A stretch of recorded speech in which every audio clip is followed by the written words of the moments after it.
I won't say it 1,000. Glad you had it there. It was kind of fine. So, I like it that when people introduce themselves, we know who's in the room and who you're speaking to.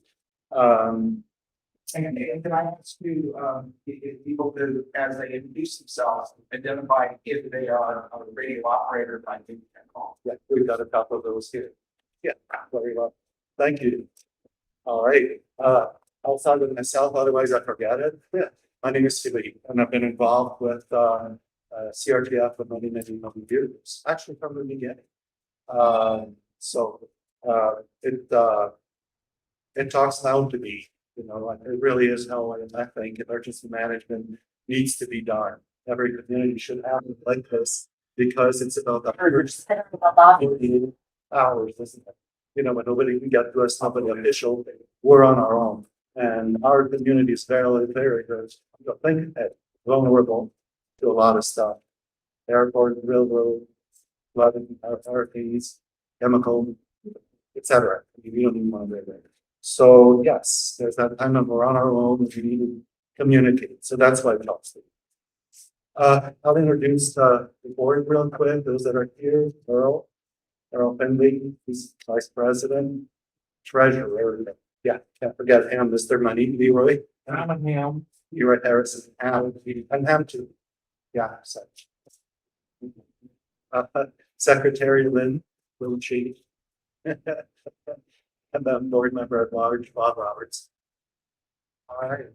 Good seeing you, Jen. All right. Well, Jen, since you're here, if you could introduce yourself and your and yeah, great. Yeah. So if you could just introduce yourself. Are you talking to me to introduce You. yourself?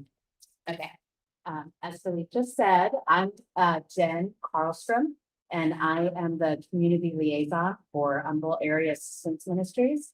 But I'm also a social worker that works in the school district to help families that are still recovering from Harvey that are considered McKinney-Vento because they're living in housing that's substandard. And so I'm here to hear what you have to say because I'm excited. So my first jaunt in disaster recovery, I actually was the behavioral health specialist with a grant paid by Red Cross at camp. So yeah, so I was a Red Crosser person, but under Ham's employment. So yeah, very nice that you're here. Told we have had people. HP. All right, Michael, can you introduce yourself and maybe would you like to first? Would you like to introduce yourself? Sure. Yeah. My name is Al Davino. I worked with Verizon for many years, and I was involved with disaster recovery a couple of times, including 9/11. Do they have it? Michael? My name is Michael Swearin. I'm an Humboldt resident. Been here 26 years. Part of Grace Church in Kingwood, but I also consider myself a member of God's Kingdom, and so I come in that representation. Thank you, Michael. Mary? Mary Malloy, the Humboldt area facilitator. Mike? My name is Sandy Floyd, and I'm an employee SWAT. I am a member of the American Red Cross and live in Montgomery. Thank you for being here. I'm one of the Agnes County Disaster Program managers. Thank you. Thank you for being here. David Underwood, I am an majority operator, EB 500 is my call. And I am the Red Cross volunteer, new Red Cross volunteer. I've been in areas and with emergency service volunteer for quite some time. So thank you for having us. Simon? I'm Sonia Garcia, I'm on the Greater Rotary Club, and I love universities today. We realize and we help people by the I also help in the volunteer in the Southern Mountain Church, anyone would like to ask here?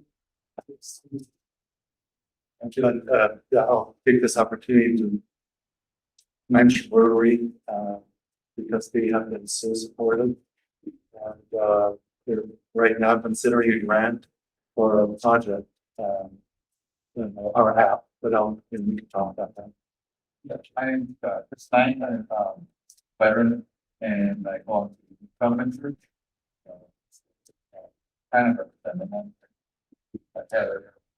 Had their ad. I'm visiting, I'm here, but it's finding out what's going on. All these things that are going, behind the scenes, I'm all here. So, yeah. Patrick? I'm Patrick Snyder, sometimes known as Duke of Texas. I've been doing this for decades. I helped get the CERT program started 15 years ago. And I'm the yoga coordinator, family on the air, Boy Scouts. Our event's coming up October 13th. Hopefully I'll be launching some balloons, transmitters at about 35,000 feet. Last year, we sent off a balloon that went up to the transmitter that went all the way across the Gulf, out into the South Atlantic, got one back, came down and spoke about. So I'm here for ham radio. I'm a licensed operator, KI5EYM. And also the, like I said, ham route coordinator. We have about several thousand ham operators for stuff. Check and council is about 50,000 people. And this is our big event. It's about 2 to 3 million people worldwide for one weekend. Shoot the rag all over the world. Thank you. Thanks for being here. John. Well, me, I'm sorry. You escaped. My name is John Igo, a volunteer member of the Pasco City Fire Department. I work at their EOC. I'm a licensed ham radio operator, KF5VIK. Past emergency coordinator for Harris County, Northeast. And love being retired and love volunteering my tail off. Thank you, John. Stan. Could you introduce yourself? Yeah, you walked in. I'm seeing all And same there, service master. He gave us a big last month. And Stan will be speaking at one of our future meetings, the one in November, I believe. All right. Is there any old business or new business you would like us to be aware of? That we can talk about? Before I get off my soapbox and introduce the speaker, I want to mention again we'll keep mentioning it because it truly is a magnificent tool. Please download it, have it on your phone before you need it. It connects like immediately the haves and the have-nots. That first 24 hours, the first 48 hours, I need oxygen tanks, or I need whatever it may be. You're talking to a neighborhood, and it connects like right there. And that's what we need. I kind of compare it to the high-speed internet of emergency management, right? Please help support us with that. We have a website, easy to share. We don't have members. There's no membership fees. We have partners, and we're only as good as the partners. That's our product is taught. We're on a limited budget, and ours is taught in the community. And so please check us out and talk to the community about us. If you want us to make a presentation somewhere, we can do that too. We have brochures if you want. And so a lot of good stuff. All right. I was gonna get on this advice. If I could quickly introduce, and I'll basically let yourself introduce yourself, but Kevin McCall, and thank you so much for accepting me already. So we look forward to the presentation. Thank you. Can you all hear me without amplification? Okay. So, what I wanted to do, Red Cross is like this big thing, right? Not big enough to do it by ourselves in any community, in any event. But this big thing in terms of multiple, things that we do. So for example, you mentioned you were a veteran. We've got 50 people in Eastern Europe right now doing service fund forces so that those people can keep in touch. You may know that there's this little incursion by, say, let me see the hands of the people that realize that Cold War has started again. Okay. So Putin rolled into Ukraine and NATO was deployed along the border. And therefore, we're supporting service fund forces members, so we deployed 50 people to do that job. Plus, we do blood. So you're often hearing about blood drives after Uvalde. You mentioned you're a school counselor. God bless you. But we had drives after that to try and beef up the blood supply. So, at all times, that's an issue because of cancer, right? 50% of our blood goes to cancer patients. So I see a lot of gray in the room. And I'm assuming some of you have Medicare cards and discount cards for going to theaters. But what I'm saying is that it can be a big impact on having blood for people. But my and we have international services right now. A big thing that they're doing, I don't know if you know it, but there was a diaspora out of 12 million refugees internally displaced, and they have gone to 48 countries. 48 countries have active efforts to take care of people. So tracing family members, and this is 90% women and children. So getting these people together, especially if they've gone to different countries, is one of the jobs we do. That's our international services. But what I wanted to focus on was disaster services. Now, Sandy and I have a brother-in-law whose family is here in Atascocita and lost their fire. So we know that you get impacted. And Sandy and I worked on Harvey. It's another story. But just want to let you know, and I'm a vet.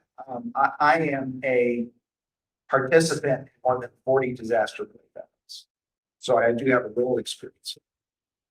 So I'm going to talk about what is Red Cross. We're not an island. We work a lot in partnerships. Oh gosh, in Uvalde, we partnered with the Children's Support Services. We partnered with, we brought in resources from all over the state to do counseling. It was a big effort. So, and we could not have done that at all. We have disaster mental health people, but these people are specialists taking care of children and dealing with these kinds of issues. And unfortunately, we're a little bit more expert in shootings than we'd like to be. So what do we do here in Texas Gulf Coast region? And then there's a significant number of operators in the room. So I think I will take the time to talk about our relationship with the ARRL, which is one of the partnerships we had, like with Baptist Men, with the World Food Kitchen. So when you go across all of these things in sheltering, specialists for spiritual care, specialists for healthcare, specialists for mental health, there are partnerships across the board that we deal with. And there's also times that we'll reach out, especially to other non-governmental organizations, especially to evangelical church groups that can come, when we have an emergency need, for example, for gas cards. That's something where we'll reach out to the local population. And you could do that to us as well. If you come in front, people get this feeling, the shelter's open, that we can't help people until the end. But that's actually not true. If you have a health issue, a mental health issue, or a spiritual care issue, we can actually replace medicines, buy glasses, get a bariatric bed. Everybody know what bariatric means? No, it doesn't look like that. I'm getting some black stick. A special bed for somebody that's overweight or extremely overweight, obese, okay? that they can't go down on a cot, right? They need something that's up, or you're disabled, then you have to be up so that you can actually stand up. So it's not a good idea to put a person down in a sleeping position where they can't get up by themselves. So those kinds of things. So if you run into one of those in an emergency or CRTF, or one of you in your thing that needs that, then disaster help can, from the get-go, in the first 72 hours, help those people. And then we do client service. When there's a fire, we can do client service right away to meet immediate needs, and we'll talk about that. But even in a large disaster, we can do certain parts of that. And then I am going to talk, I'm not recruiting, incidentally, I'm not recruiting, but I will tell you about the kind of volunteer operations that are helpful. And sometimes it can be very helpful to be what I call a dual hat. A dual hat is like David, WB5HJB. He just said, I did all this work with Aries. We had an EC in the back of the room, the guy that led us into the building, thank you. But he has also a Red Cross hat, and as a liaison between those organizations can be ever more helpful because he knows how to plug in and get the resources that he needs. Okay. And so I did want to kind of put this in context with stuff that's really going on right now. Just finished a disaster relief effort. We thought it was going to be big in Nueces by the Three Rivers Forks area. But in the end, it turned out to be, we all got surprised when Dallas Fort Worth was hit so badly in the Trinity River flooding. But what we do is we do these, what we call our 5 initial actions. We shelter, feed, provide disaster emergency supply.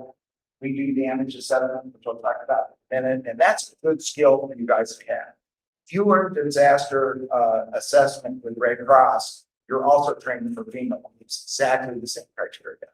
So that's a good leading up. We do individual care and recovery, and we provide dollars to help people meet their needs. We do information and referrals. So one of the reasons we want to know about all your organizations and what you can do is to put you on our referral list, either electronically or on paper, so that we can do referrals so that people can. For example, if a person comes into the shelter, and they're a veteran, they can get extra services for being veterans. It's very important for us to know the profile of the client and be able to do referrals as well, whether it be to United Methodist Charities, St. Vincent de Paul, down the list, etc. And then, as I mentioned, health, mental health, and spiritual care, which go in. You can't be impacted by a disaster, can't even help on a disaster without having some of these things possibly happen. I've been the safety officer on a lot of DRs, and you would not believe the number of people that get dehydrated or have traffic accidents. It's disaster for using and their image. So in that disaster that we were working, we used this tool. So this is where technology can come together with humanitarian efforts. So, for example, being able to Venmo somebody money, being able to give them a credit card so that you can build it. Okay. And this is one where we do mapping. So this is how we do damage assessment nowadays. And I'll show you a picture of the way you actually do this. But basically, by having these consoles, we can have what's called a common operating picture and be situational aware of what's going on and have everybody understand what needs to be done. And also, this is very helpful for government because we can go to government, we can go to fire, we can go even to the cleanup people and roads and say, this is where we're seeing the damage, this is the areas that you should look in and all of this. We have a great partnership as well with the National Weather Service, who provides us all of their storm information, and we use that to get started.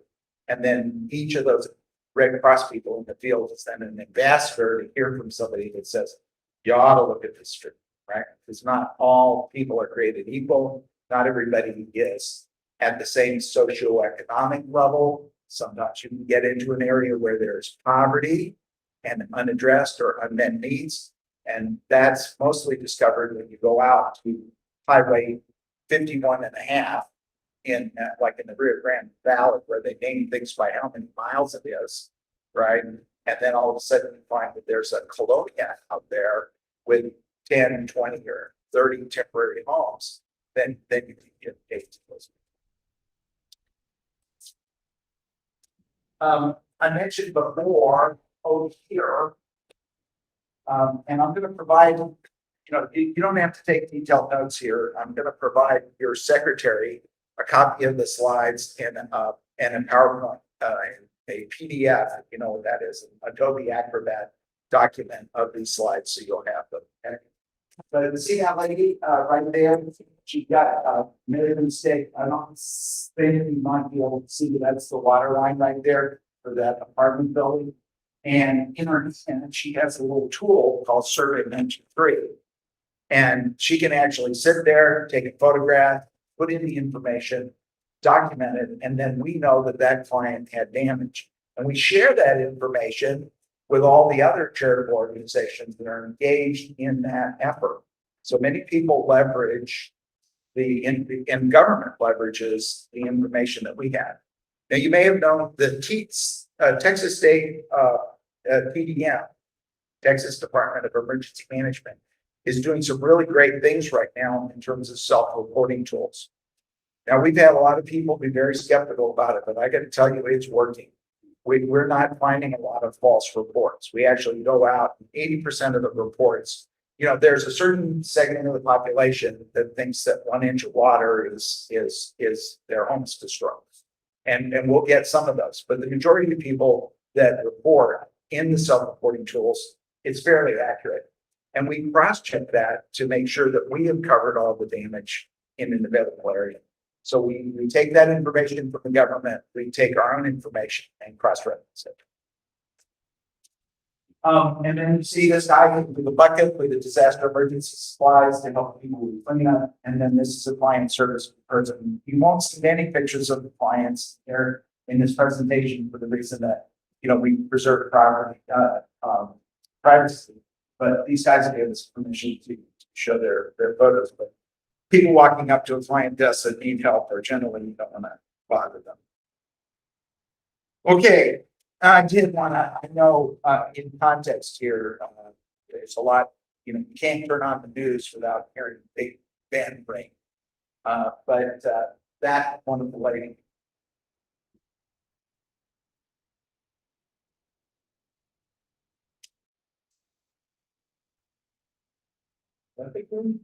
That's a queen.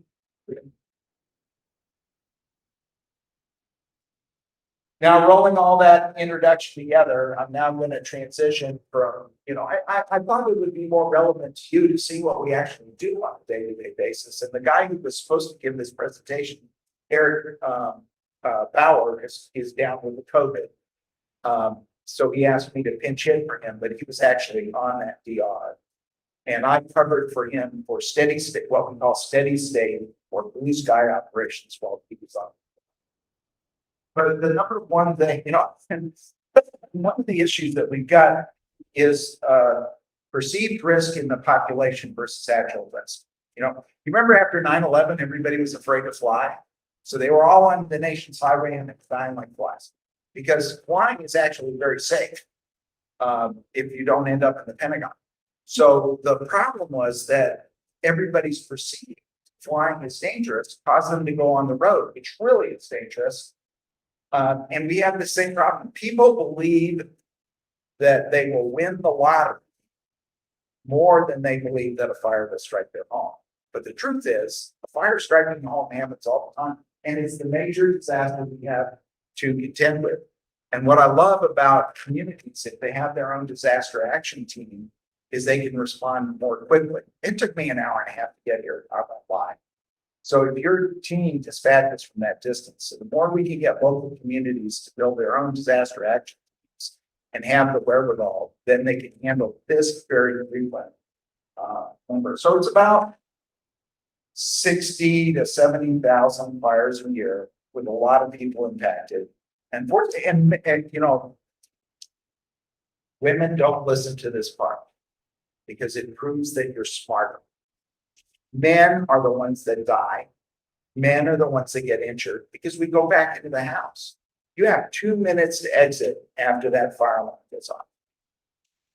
and you don't want to go back in for whatever reason, everything else can be replaced, but your life. Do you have anything you want to add to this fire response? Well, in the last month, we had more than 105 cases open just because of fires.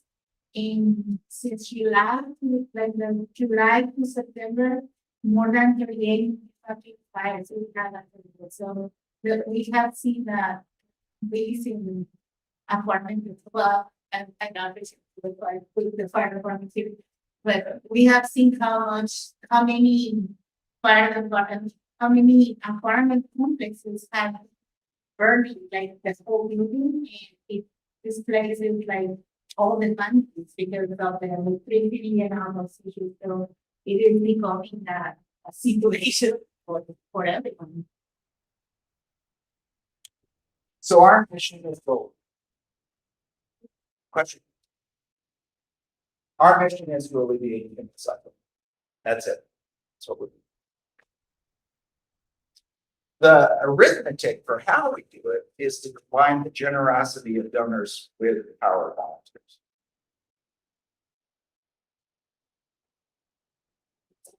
I'm going to advance a little bit here and fast forward to Texas Gulf Coast region. Part of what we do, and I saw some great brochures in the lobby on this. Sandy and I were sort of comparing what we do and what those brochures did. But you know, we have a free fire alarm program, and we go into communities, especially high-risk communities, educate people, install fire alarms, leave kids behind, and that could be, you know, the chances of a child dying improve so dramatically if there's a fire alarm. So that is a great program, and one that you might consider doing in conjunction with us. We work with a lot of organizations where we supply the and fire departments that cooperate with us, and we'll hit a neighborhood. We'll just go up and down the street and get everybody. And we provide the fire alarms, we provide the instructional gear, the educational gear, and we train people on how to do the interfacing. And for those, and we grow up with our own manpower so that we can be more successful. So that's something. And that's in the preparation. So we don't just respond, we also prepare. Yes. Real important words concerning fire alarms at no cost. Yes. Yeah. Not only do we provide the ones at no cost, we provide enough to cover the entire building, motorhome to mobile home to apartment building to, you know, is very important. And we have bed shaker ones. Okay, also free. So we try and cover this entire cycle. So we prepare, we respond, and we also do a lot in long-term recovery. So, you know, there are organizations that come in and then they leave. We come in and we stay. And if money has been donated to a particular event, it's all used for that event. We don't go and take it and move it to another event. Now that could be a problem sometimes because if something appears on the front page of CNN or gets broadcast, then there'll be a lot of attention on a lot of dollars there. So sometimes it's inequitous to the person who has, like, a home fire is the biggest disaster they're going to go through probably in their life. And they don't care that it wasn't 100 or 1,000 other homes that were destroyed, right? They just care about their. So that can be an issue as well. But most of the time, we can also get other resources. We do preparation and training. If you want to help your community when there's a disaster, the very first thing you need to do is be ready yourself. And this is something that I always carry to amateur radio emergency services. If you have to stop, you need a week to get your family in a good position, then your 24, 48, or 72-hour window closes, communications back on, resources are starting to pour in, you miss the window. So being ready to respond in a disaster means being ready immediately, which means you're ready, your family's ready, and you have a plan for yourself, your pets, your grandkids, and the 3 visitors that showed up on your doorstep tonight. Okay, so that's number one. Then you have a plan for what you're gonna do, and then finally staying in front. You know, if you're in a wildfire area, that means parking your car out of the garage, facing the street, right? The last thing you wanna do is have the power go out and have your car in the garage. If you're having trouble navigating with smoke, you don't want to be in a position when you're trying to back up into your neighbor's car. Okay, all of these things are part of staying informed, knowing the kind of disaster you're responding to, and being yourself ready so you can help your community. When disaster strikes, big ones, we have what I call the 5 initial actions. Sheltering, feeding, okay? So the first, our mission, if you look at the federal program, there's this thing called EFS 6 or something like that. And basically, that's the human part, right? It's take care of the people. That's what we focus on. So we want to make sure that they have a safe place to stay. We want to make sure that they have plenty of food to eat. And then the next part of it is this damage assessment piece, because we don't treat everybody the same. We treat everybody based on how they've been impacted by the disaster. Okay. Now, within that, everybody gets treated the same, but we do differentiate between somebody who has been affected by a disaster and somebody whose home is destroyed. And our focus is on that. We also staff the emergency operations center. Disaster program managers are very frequently involved in the emergency operations center for their area. We work with partners. As I said, most of the time, as soon as you get past 100 homes, everybody needs to get involved, right? Government needs to be involved, business needs to be involved, as many non-governmental organizations as you can get interested needs to be involved in order to have success. Because there will be veterans, there will be children, there will be people that need mental health support, spiritual care. And we should have public information, how to, it kills me, right? How many you pick up the newspaper and you see all of those cars. Now, Houston area in Harris County, we have a natural way of convincing people not to leave their cars. Somebody will come by and remove all the wheels, right? And then when you come back out of the flooded water, you've got a car with no wheels up on cinder blocks, right? That's the Houston way of teaching people not to leave their cars out there. But you can see it happen over and over again. And more than 50% of the people that die in floods are in their automobiles. I had a horrible tweet from a guy who just helped someone get out of the floodwaters, was driving home to his own home. All he needed, his last tweet, is a picture from his driver's seat of the water on his windshield, and he died. That was his last tweet. And because he went across water. And if you can just convince people not to drive through the water, I don't know if they think they've got amphibious vehicles or what possesses them. But the bottom line is you can't see. You don't even know if the road's there. But with some kind of extreme faith, they drive across those places where they can't see. Right on the way over here, there's that 4-foot sign going up to 15 feet to show what happens when 1916 goes under the toll road, Hardy Toll Road. At least you have an indicator there. There's a lot of places where you don't have that indicator. And water rises fast. And your fire teams probably know all about water rescues and how many they have to do. So these disaster response teams, the smallest unit that we've got, because we scale. I was looking the other day, back at Superstorm Sandy, we had 17,000 volunteers. But our smallest unit is 2, and that's these disaster action teams. We also have mass care teams. Those are the people who do the sheltering and feeding. And we have these disaster assessment teams. It's great fun. There's 2 things in the Red Cross you can do that are really a lot of fun and for which you will not get arrested. And they are damage assessment, because you're out there with the people and you're doing the recording. And the second one is driving an emergency response vehicle. I did not know this. My lovely wife and I were in Edcouch, Texas. You know where that is. We were running a shelter. And it is so beautiful. You got all of these people in this school and everybody's hungry. And we had gone through all of the food from the USDA food left over, you know, because it's gonna go bad anyway. We paid them for it, but I went through the thing and I found the cook for the school was in the shelter. So we got her busy and we cooked everything. We had such a party, but then we ran out of food. And when that emergency response vehicle came, beautiful sight.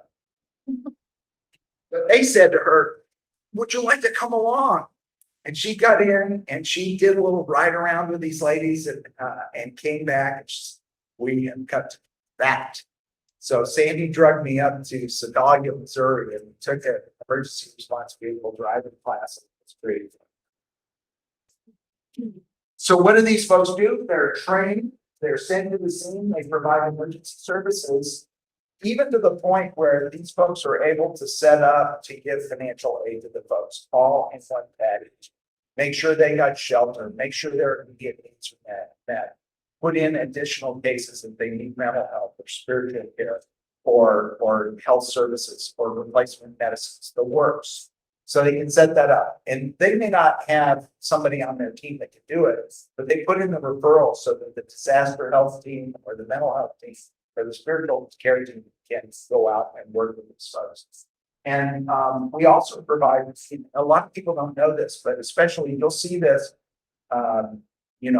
like in art, how many linemen we fed during Army, for example, emergency workers, or just last night, I don't know if you heard about it, but in Rumsfeld had a lockdown because of a scare down there. We provided meals, I think 200 meals to feed those guys because they were there for hours trying to find out if the threat was real.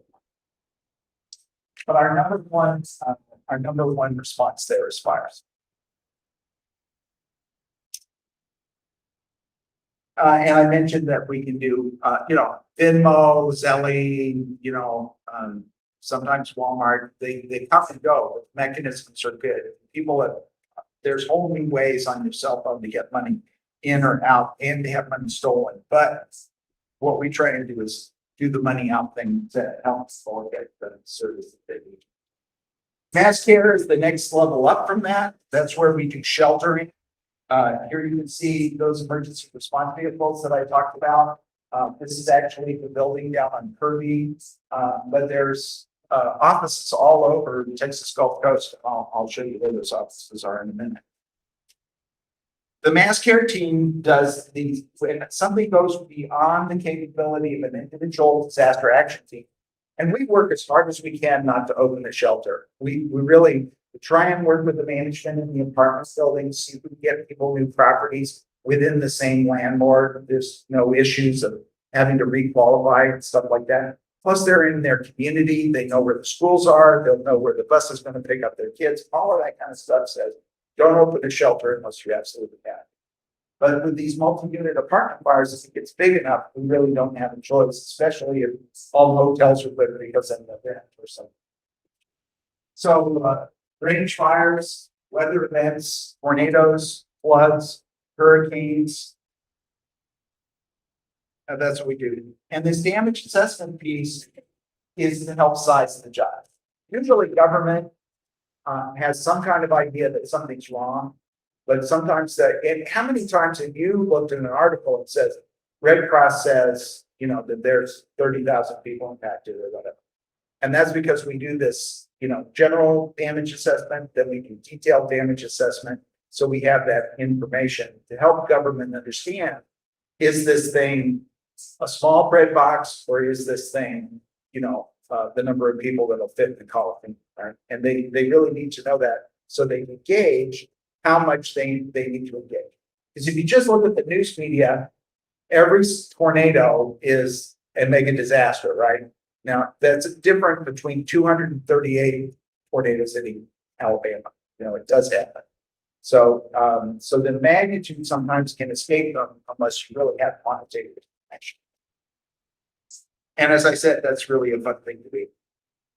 Now, how do you go from an organization that does 60,000 small disasters to doing Superstorm Sandy or Harvey or Laura, Delta, and Zeta or Ida and Nicholas? How do you do that scaling?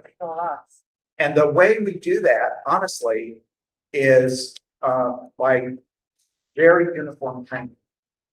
So a person that's a sheltering expert from Washington State, and that person that's a sheltering person from Washington, DC, will have exactly the same training, and they'll be pluggable so that people can come and go.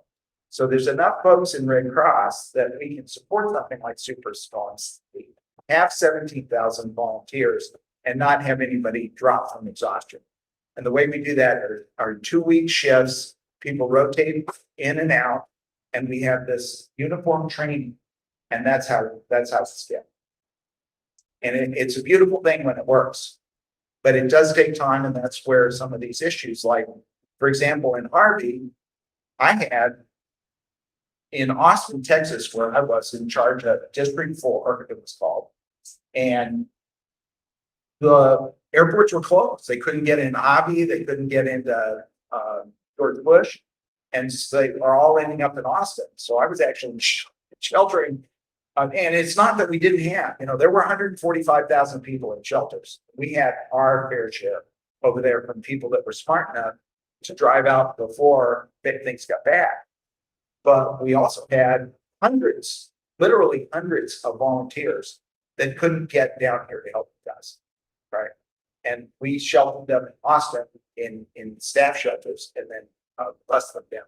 But that's how we get up to these disaster relief efforts. And in the beginning, when I said I've done 40 job assignments in disaster relief, that's what I talked about. So it's really north of the large apartment fires up to the what we call a level 7, which is like that.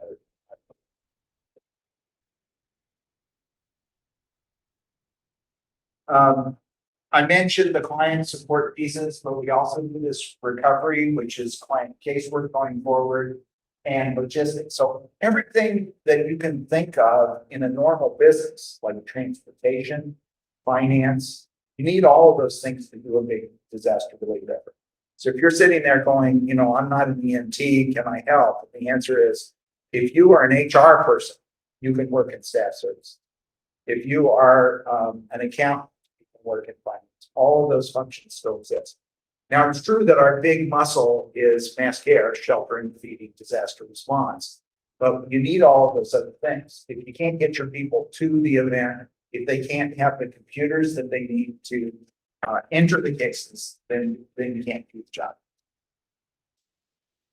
We have information and planning, which includes damage assessment. We have external relations. That doesn't just work with public affairs. That also works with emergency operations centers. It works with, partner organizations, etc.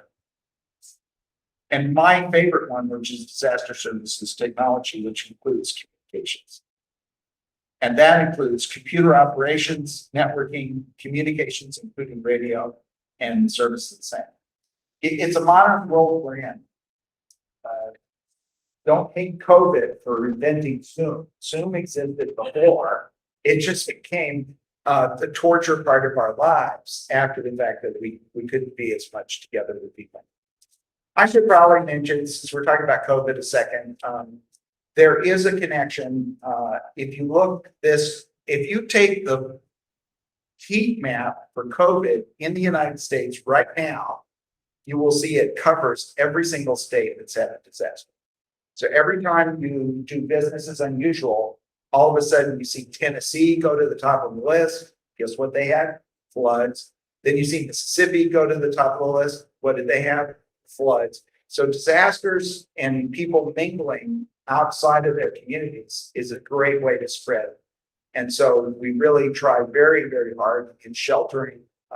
During the COVID height, we put everybody in hotels. Congregate sheltering is happening again, but we try and be very, very careful with people and ask them, please, pretty please, to use those techniques that we've got to try and maintain it and to protect. Some of our workforce is a little older, you may have guessed, because they're retired and have the time, but they're also at risk. You know, when you talk about the impact of COVID, there's kind of two things that are really important. One is poverty, right? The life expectancy of a Native American has gone down by 6 years. And that is because of poverty. And the other thing is, and I share this with some people in the room, age. Us older folks have carried the burden of death and isolation from COVID. That is true. And the chance that you will actually end up in the hospital as a 70-year-old is 4 times as great as any other age. Yes, sir. What is gonna be the COVID policy for Red Cross shelters in this area? In all areas at this time, we ask people to, that we will have congregate shelters. We try and provide plenty of space for each individual person, and then we just beg you to wash your hands, wear a mask, and all the rest of it. And all our volunteers will do so as well, because it's the way we've protected our volunteers. So does that mean there is not gonna be any isolation areas? We will provide areas, but actually if we get somebody that tests positive, we'll actually put them up in a hotel or some area. That brings up the question, are you gonna test everybody who comes into the shelter? We do not. At this point, we switched because, we follow the CDC guidelines. So right now, it's open to, or we originally do sheltering, but in case someone feels sick, yes, we will find a way to put them isolated.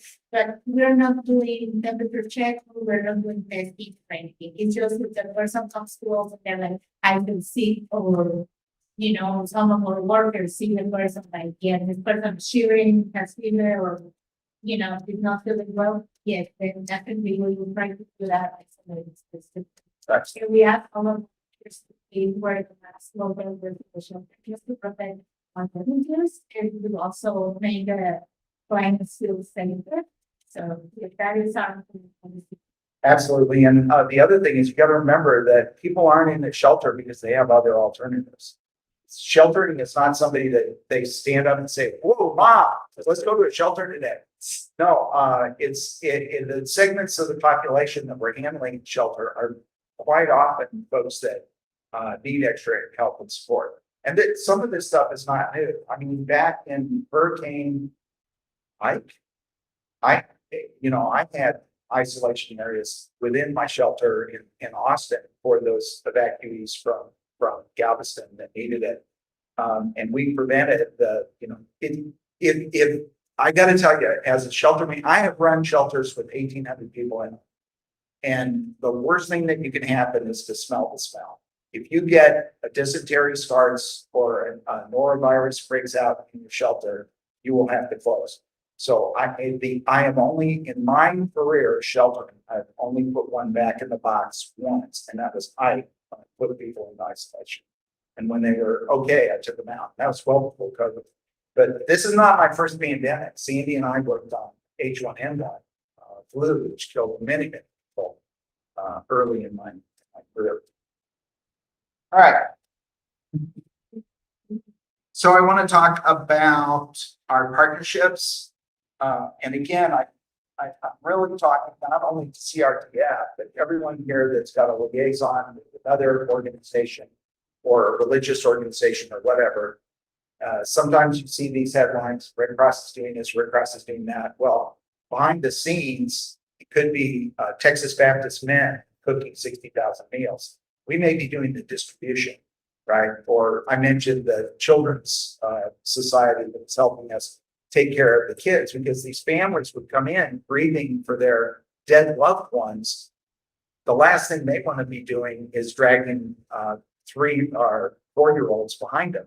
And these were families, right? So being able to put those folks under care of folks that we knew had background checks and knew their business and were all licensed psychologists was a very, very important thing to do for those families involved, so that they could do their grieving process without Billy and Bobby and Amy watching. Okay. And give them the freedom to do the things that they need to do to prepare for funerals or to do what they communicate with family without being overheard. Okay. Or even just go to their own counseling session. So those are the deep partnerships. And I mentioned Hurricane Ike, there's a evangelical group up in the Austin area that I was able to tap into for, special needs, for, some people that didn't want to go back, and gas cards for the people that did, and that kind of stuff can be very, very helpful.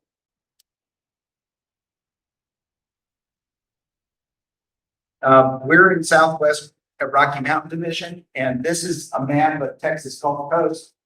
This takes us down to Arlington. This is the Rio Grande River.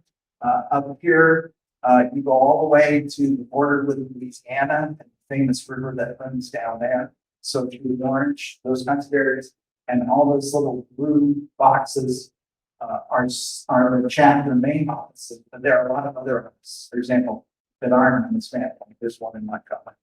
So we cover the whole coast in this region, but we have offices throughout, set program managers throughout that can help you.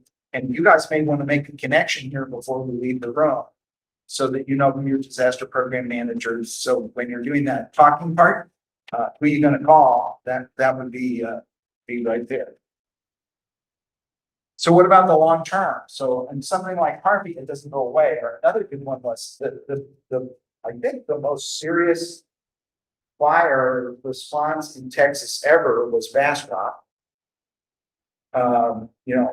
Was it 1,400 homes destroyed?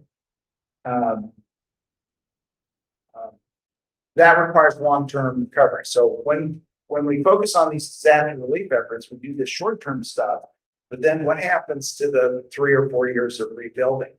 And so we did there is grants. We did grants to and it becomes political. There's recovery committees, and a lot of money can flow in from charities that go into magic bank accounts. How does that flow back to people? That was also one that was covered by FEMA. So there was also government doing small business loans and all the rest of it. So it's a long, grueling process to recover. Unfortunately, we hit on the second Bastrop fire in Smithville. We actually ran into folks that had just completed rebuilding for the first Bastrop fire when the second one hit. And it reminds me of another guy I ran into. Sandy may remember this. I was in Estes Park in Colorado talking to a guy who had left because of Superstorm Sandy, moved to Colorado because he figured he was as far away from the ocean as possible. And then he got hit in the massive flood that went down the Estes River Valley. And he said, I don't know what I'm going to say to my life when I come back. So, he didn't run far enough or fast enough, does that? All right. So we got a couple of choices here. I'm worried about time. Yeah, we do. So are we going to get kicked out? Not mine necessarily, but out of respect, but maybe some Q&A, or people want to hang a little longer. And I didn't really cover the radio stuff, but And that's my question. okay. Is TX still gonna be the operational, control element for emergency communications in Kingwood and Humboldt? Texas Emergency Amateur Communicator? They are one group. We're really, any group that's associated with areas is considered to be our partner. Okay, we had 4 repeaters in this area. 3 out of the 4 went down at Harvard. Has anything been done to, They're done. make them more robust? Yes, They all have backup batteries now, majority of which are located at fire stations. With backup generators located there. So we should not have that problem again, famous last words. And also Harris County Office of Emergency Management does have a backup computer on a trailer now that they make available on request. So definitely we have that capability. Well, during Harvey, he had 10 operators, 5 of them got flooded out. I jumped through the loop, we got 5 Boy Scout leaders with hand licenses, and we stepped in and filled that void. The question is, how do we make sure that we don't have that problem again? All right, and here is my answer. The one technology that we would appreciate that every ham embrace that can solve this problem is called WinLink. If you get WinLink capable on HF, then you don't need any vertigo. Well, our plan B has been to have everybody erect an antenna so that we can base a change. Well, that works too, and voice is fine, but let me explain my problem. So I'm gonna be selfish here for a second. So Winter Storm Uri hits. How many counties do I have to worry about? All of a sudden, a lot. And I love voice communication for what it can do locally. And I have used amateur radio to do local stuff, like for example, in the Onion Valley flood. Okay, but if you get to Winter Storm Uri and you have 10, 15, 20, 50 counties impacted, then I need every voice net to have one guy who can send WinLink messages. Because an email engages operators and non-operators, right? And you can get all the way across the United States, go long to go short. So HF, WinLink, and we should have this discussion offline. It's a very important discussion. But I think in the end, you don't want to depend on any repeater in a disaster situation. You want to be independent of the repeater, and the answer to that is WinLink. So for those of you in the audience that may not understand what we're talking about here, we're talking about email over radio. And the important thing about email over radio is you communicate with people outside the disaster area. When the HMS Bounty went down in the sea, they couldn't reach anybody on radio. One guy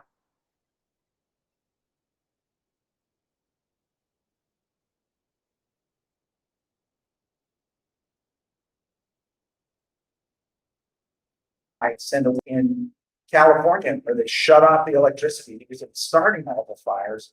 Those guys use WinLink to communicate the fire information back. Okay, so WinLink is proven to save lives, and it does not require a repeater, and you get to distribution lists to help them. Are you identified where in-city command posts are going to be located in this area? All of the EOCs are the ones that we will focus on and where the DPMs will be allocated.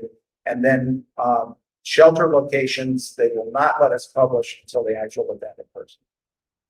What about pre-positioned supplies? I helped run an emergency distribution center out of Foster Elementary. Yes, Do you have those sites already selected? yes, we do. I do have a suggestion. Yes, We had to have police support on site during when we ran it. I think it was for the tax day flood, yes, because fights broke out in Beaumont. Because there was no security. They were taking so long to pass out the supplies. yes, sir. We developed a method where we got everybody in and out in 3 minutes. We got a big write-up on the national magazine about that. But the other thing is, those sites need to have somebody with at least wilderness first aid training, because we had people coming in with compound fractures. Yeah, the shelters, we always have law enforcement partners, and we always have, which is great. I understand, but that is a point of distribution, and there's a difference. We can't guarantee that we'll always have law enforcement and disaster emergency supply locations. We do try and have both mental health and health at distribution emergency supply locations. But law enforcement can be hard at those locations for a number of reasons. Any comments on that? You mentioned preposition of supply. So in All of our county area, we have 78 farms. I was trying to remember how many we have here in Humboldt and the city of is one or two, so maybe you know, a church or a community center or even the school district, because the 30%, we can start the conversation. Also, we have about 5 or 7 that we have supplies around the city. We have already supplies, like for example, Kingwood, First Kingwood Baptist is one of our ready emergency shelters. And we just brought them this year an additional emergency meals, Peter Meals. the heater meals. Yeah. Is that the Baptist church in the center part of Kingwood? Because that is a place that is a shelter, but the problem is when Kingwood floods and Kingwood Drive floods and North Park, those other things, that site gets isolated. So anybody that's gonna be in that shelter, once they get in, those streets flood, they can't get out and nobody else can get in. Understand? Yes, you can call through North. Okay, again, I think that's a detail. I'd love for you guys to get together. That's a detailed conversation we need to have, but the answer is, yes, we have already repositioned, and there's sort of 3 levels. One is we have these disaster immediate response trailers that we place. Another level is where we've made an agreement with the organization to actually have stuff inside, like the Baptist church. And there are multiples of those. And then the 3rd level, and I did a lot of this right before we dodged the bullet last year, right? We were very, very lucky. Louisiana wasn't so lucky, but we dodged it. And so when Nicholas happened, et cetera, we brought in what we call our 18-wheeler shelter trailers, have huge amounts of supplies in terms of everything from cots to bariatric beds, heater meals and disaster emergency supplies. And we stashed those around as well so that they wouldn't get impacted. So there's the stuff that we have on hand, which is always there. And part of the reason is it prevents us from having to, when we can't move, go to a place. We already have these caches of equipment already scattered. You may not be happy with the exact location, but there's nothing that prevents us from making an agreement to do another one in an area where if you know that there's a physical or heaven forbid what happened to our cousin, our brother-in-law happened again here, then, if you've got something that's higher ground that we can do and make an arrangement for putting a cache, we would love to. Mhm. And if you're gonna, either come with me or meet with Sandy afterwards, make sure we have your contact information. All right. Again, we're running short of time. Any other questions? I was gonna ask the same thing. Thank you. Cool, so, thank you. Sorry I went over. Sorry I didn't hit the radio stuff as much as possible. And those are great questions, great comments. Yes, sir. Got a picture of a lady standing beside a red cloth bucket. What's in the bucket? I don't know which, Sandy, Supplies and usually like a mop, an extendable mop. single mop. So they're cleanup supplies. Yeah, Yes. it's called a key cleanup kit. And usually, it's in 2 parts. There's usually a long box that has the extendable, room and stuff like that. The other thing that we do that we find quite helpful is our relationship with partners like Baptist Man. I don't know if you've ever seen their muck and gut crews, but and that's where I've used amateur radio before as well. So if you look at the Onion Creek thing, what we did was we had all these volunteers that had box cutters and would take this 6 feet of drywall off the bottom, all of that kind of work, and get the mud out of the house. Well, the problem is we had looting, so we couldn't just let them into the community. You got 600 volunteers, most of them students from A&M, and that wasn't going to help. So what we did is the amateur radio guys set up a net, right? You radio guys know what I'm talking about. They had a net. And the net controller was where we had put all of the volunteers. And then we broke them up into what we call 6-packs, groups of 6 that would go. So a community member would come in and said, I'm going to help me get the mud out of my house. and et cetera. We would send them down and do that. But the muck and gut crews from that, Texas Baptist Relief and Texas Baptist Men are really good at that too. And they have chainsaw crews and also blower crews, and so they can be very helpful as well. And we know that when disaster happens, all our supplies or activities that the patients have seems insufficient because of the massive amount of need at the moment. Everyone has that same. So it is so important, like all these partnerships before the disaster actually happens. So we all can work together and support each other. In Red Cross is 90% of the things. So a lot of people don't know this, but like our workforce is volunteers. So it is very important that we support each other. Yeah, preparing is great. Now, you're going to get a copy of this presentation, hopefully emailed out to you. And these links will be in it. And so if you need more information, you can certainly call and email me because that'll be in there as well. And these links will help you keep in touch. Yes, sir. I had one last question. Do you have any programs to teach people on how to board up their homes and business?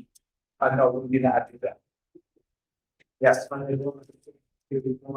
rainwater recovery systems for high water. No, we rely on government for high water rescue, and we do not do any high water rescues ourselves. We sometimes we do a little delivery. On the international side, we do stuff on water, but and in the migrant rescues, we do that. But here in the US domestically, we rely on other organizations like the local the state organizations, but also, when the disaster gets big enough, people come out of the woodworks and make their own little navy. We work very successfully with some of the navies to do extra rescues and stuff like that. We had the occasion maybe here in England during the last floods. And needed them, but no, we definitely try not to get into that part of the business. All right, I think we're have to wrap, right? Thank you. Thank you so much.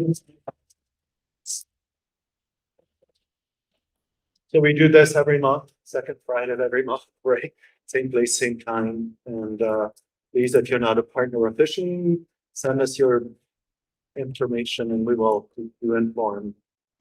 Download our app. It's the key. It's the key. Thank you. I gotta see this app. Must be. Yeah, that's fine. We're populated. It's in check. Very good.